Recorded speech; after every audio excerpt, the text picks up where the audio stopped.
Hello. Periodic table. The topic actually periodicity. असं असतं तर बरं झालं असतं. ठीक आहे. ॲटॉमिक साईज प्रिव्हियस लेक्चरमध्ये आपण बघितलं. ॲटॉमिक साईजबद्दल आपल्याला काय कळालं. Atomic size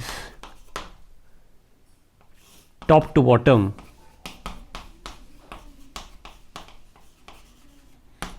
in top to bottom in a group atomic size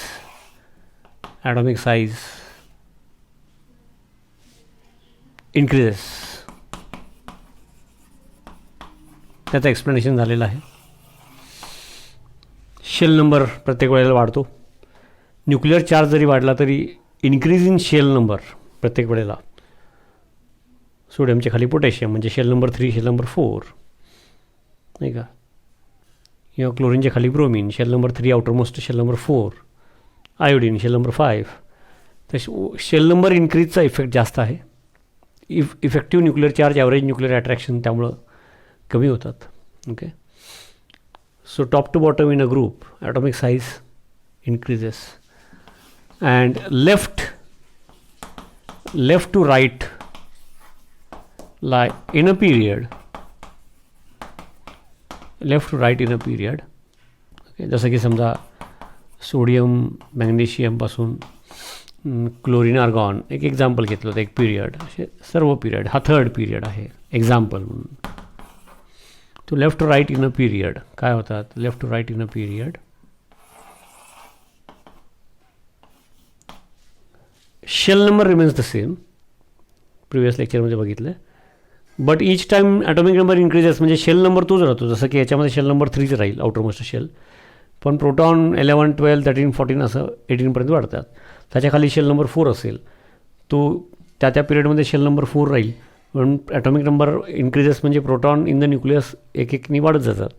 तर त्यामुळं काय होतं की effective nuclear charge increases, average nuclear attraction increases. हे जस्ट बोलतो मी पटकन, कारण प्रिव्हियस लेक्चरमध्ये एक्सप्लेन केलं आहे.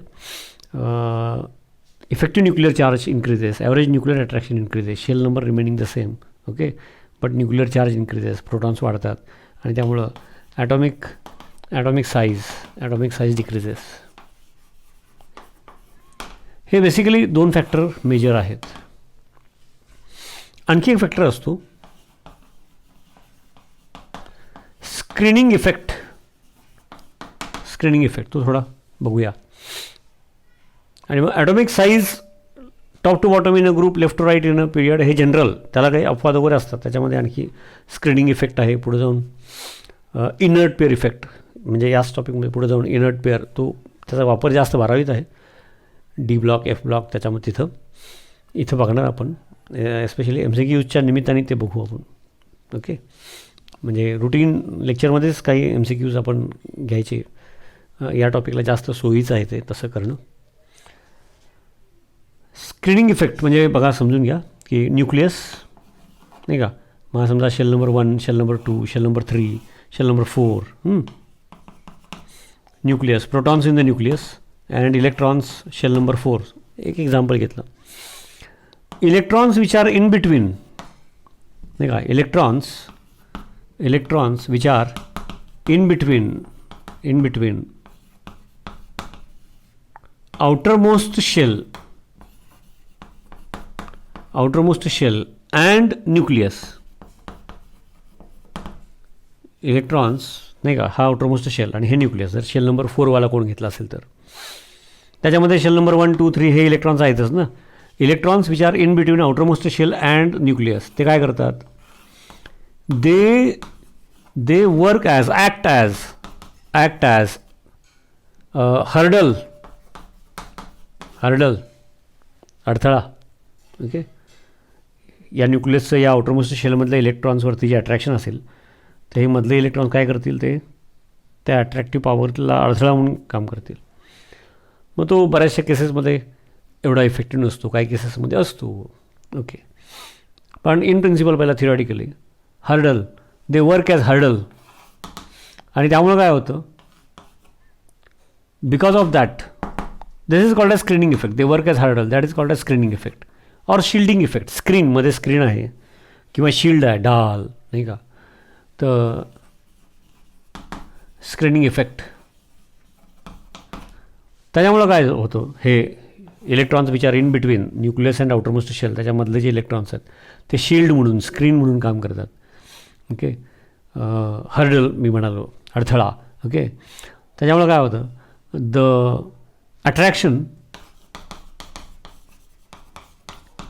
अट्रॅक्शन ऑफ द न्यूक्लियस, त्या फॅक्टरमुळं काय होतं, जे काही त्या केसमध्ये असेल त्याच्यामध्ये या फॅक्टरमुळं काय होतं, attraction of the nucleus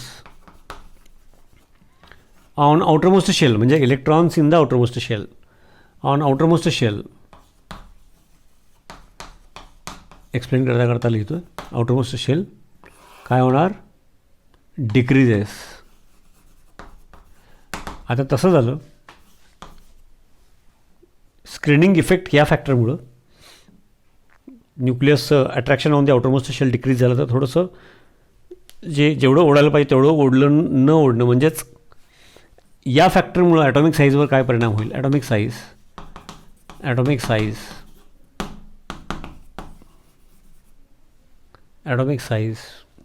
will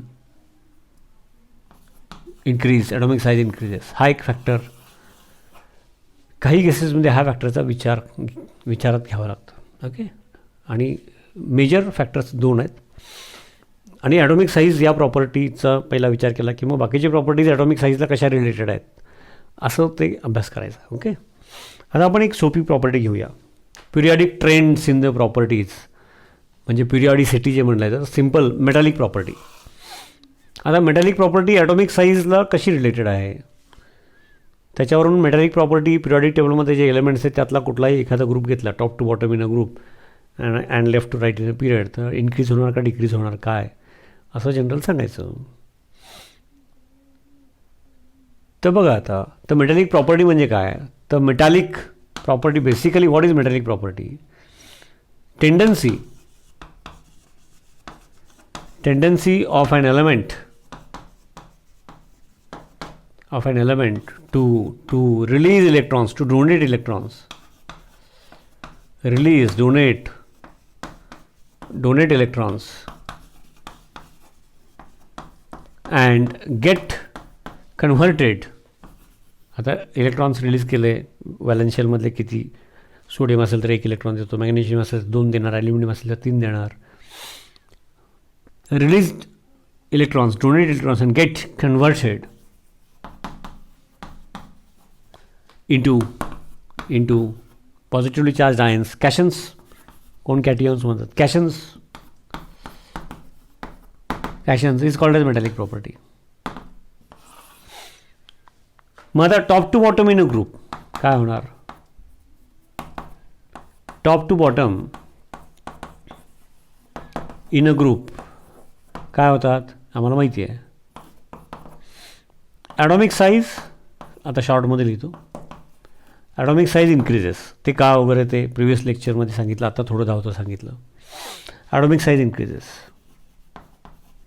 आता ॲटॉमिक साईज वाढलं तर काय होतं नाही का, सोडियमपेक्षा पोटॅशियम, ॲटॉमिक साईज इन्क्रीजेस. किंवा तुम्ही नॉन मेटल जरी घेतलं तर त्याची मेटॅलिक ट्रेंड रिलीज करण्याची कपॅसिटी थिओरिटिकली काही केसेसमध्ये तो पॉझिटिव्ह असेल त्या कंपाऊंडमध्ये, तर काय होणार, top to bottom in a group, तर attractive power of the nucleus on the valence electron याच्यावरती कमी होणार ना, साईज वाढल्यामुळं कमी होणार.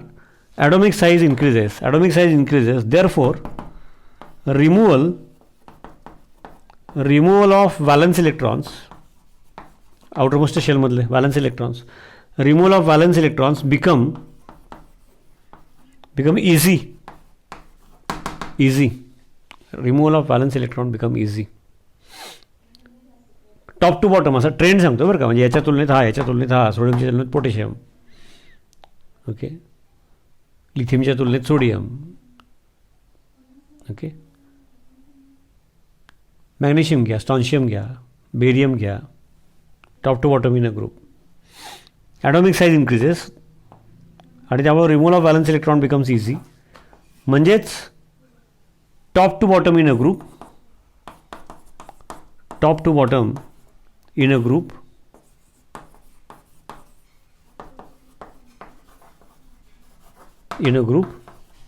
metallic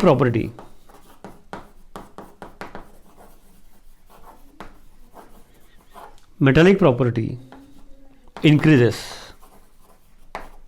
म्हणजे एखाद्या ग्रुपमध्ये वरून खाली गेलात तर मेटॅलिक प्रॉपर्टी इन्क्रीजेस, फार महत्त्वाचं. तसं एखादा पिरियड घेतला left to right in a period, ते कसं सांगायचं? तर top to bottom in a group metallic property increases. सोडियमच्या तुलनेत पोटॅशियमचा आउटरमोस्ट शेलमधला इलेक्ट्रॉन काढणं इझी आहे. मॅग्नेशियमच्या तुलनेमध्ये त्याच्या खाली त्या ग्रुपमध्ये असलेला समजा बेरियम असेल तर रिमूव्हल ऑफ इलेक्ट्रॉन इझी आहे. काही एक्सेप्शनल केसेसमध्ये इनर्ट पेअर इफेक्ट मी सांगतोय, तो अजून बोललो नाही, कारण पहिला जनरलाइज्ड एक्सप्लेनेशन कंप्लीट झालं आणि ॲटॉमिक साईजवरून की मग त्याच्यामुळंचे एक्सेप्शन्स मग बघता येतात.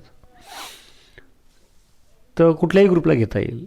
मग अगदी हॅलोजन जरी घेतात तर तो काही मेटल नाही आहे, पण जे कुठल्या केसमध्ये त्याचे पॉझिटिव्ह आयन्स असणार आहेत, त्याच्यावर चार्ज पॉझिटिव्ह असणार आहे, म्हणजे तो जर मेटॅलिक प्रॉपर्टी म्हणून थिओरिटिकली विचार करायचा झाला तर फ्लोरीनच्या तुलनेत क्लोरीनच्या तुलनेत ब्रोमिन, तर ॲज ॲटॉमिक साईज वाढतो, top to bottom in a group removal of electron becomes easy, म्हणजेच मेटॅलिक प्रॉपर्टी इन्क्रीजेस. आता left to right in a period काय होणार, तर हे थोडंसं आपण पुसूया आणि मग इथं एक्सप्लेन करता येईल. मेटॅलिक प्रॉपर्टी पुन्हा सोपी प्रॉपर्टी आपण चर्चेत घेतलेली आहे. येस, बघा, top to bottom in a group metallic property म्हणजे मेटॅलिक प्रॉपर्टी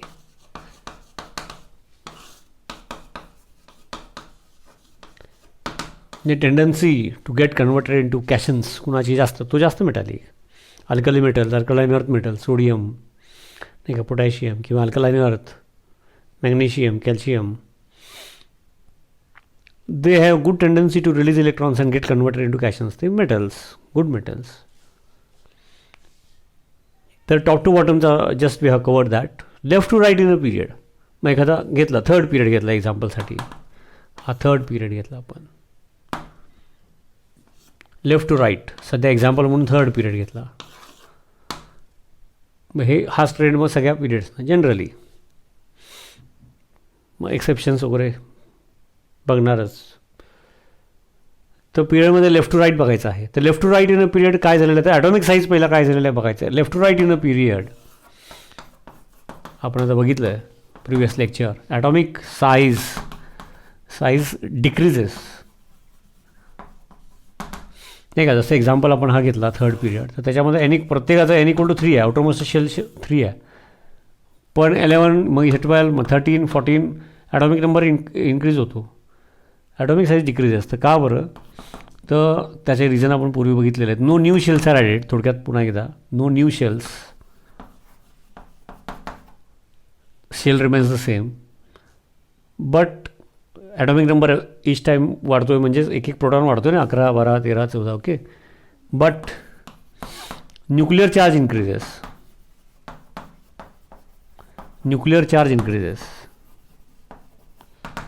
आणि त्यामुळं काय झालं की इफेक्टिव्ह न्यूक्लिअर चार्ज तो वाढतो, इन्क्रीजेस, म्हणजेच ॲव्हरेज न्यूक्लिअर अट्रॅक्शन इन्क्रीजेस, आणि त्यामुळे ॲटॉमिक साईज डिक्रीजेस त्या पिरियडमध्ये left to right.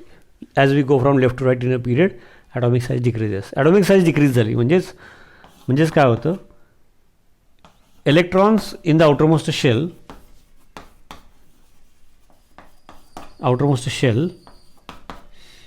Are more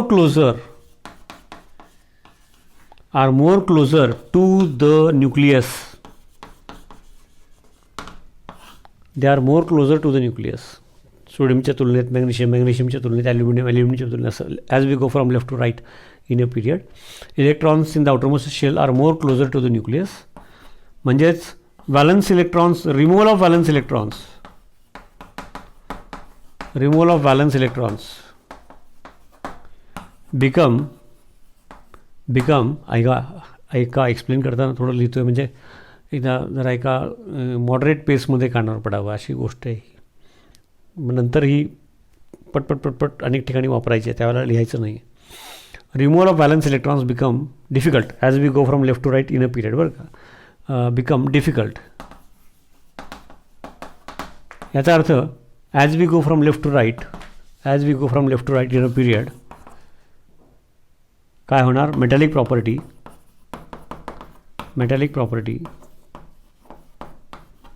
decreases. ह्याच्या तुलनेत हा. आता काही वेगवेगळ्या कारणामुळे कुठं अपवाद येणार आहे, मी पुन्हा सांगतो. तो एक्सेप्शनल केसेस बघणार, पहिला जनरल ट्रेंड माहिती पाहिजे. Metallic property decreases. मग तेच त्याच्याखाली नाही का, ह्याच्या सोडियमच्या खाली पोटॅशियम आहे, 4th पिरियड n=4. नाही, ह्याच्याखाली कॅल्शियम आहे. ओके, सगळं बघायची गरज नाही. आणि कुठला ग्रुप घ्या,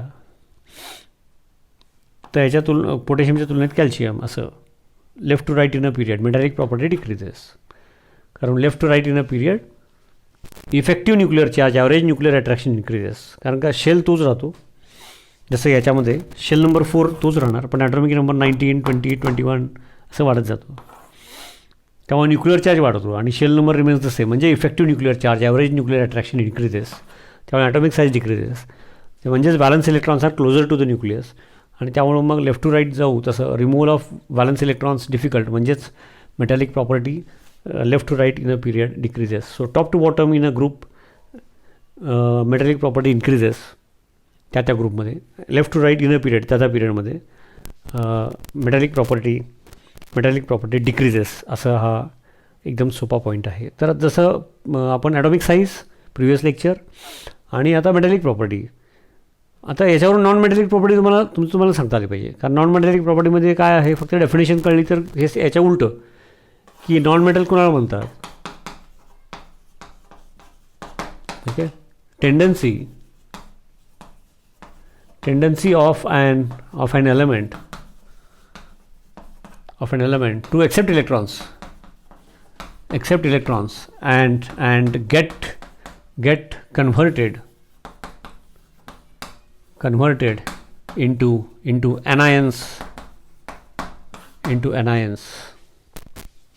anions. त्याच्या उलटं. आता तुम्ही अभ्यास करायचा. आता हे प्रिव्हियस लेक्चर आणि हे लेक्चर व्यवस्थित केलं की याच्या पुढे येणारे ionisation enthalpy, IE, electronegativity, electron ॲफिनिटी आणि मग काही एक्सेप्शन्स, काही हा पुढचा भाग अभ्यास करणं सोपं जातं. आणि याच्याशी रिलेटेड MCQs आणि मग इतर जे टॉपिक्समध्ये मग त्या MCQs आणि तो जो बेसिक आपण शिकतो त्याचा उपयोग फार होतो. हा फार महत्त्वाचा भाग आहे. येस.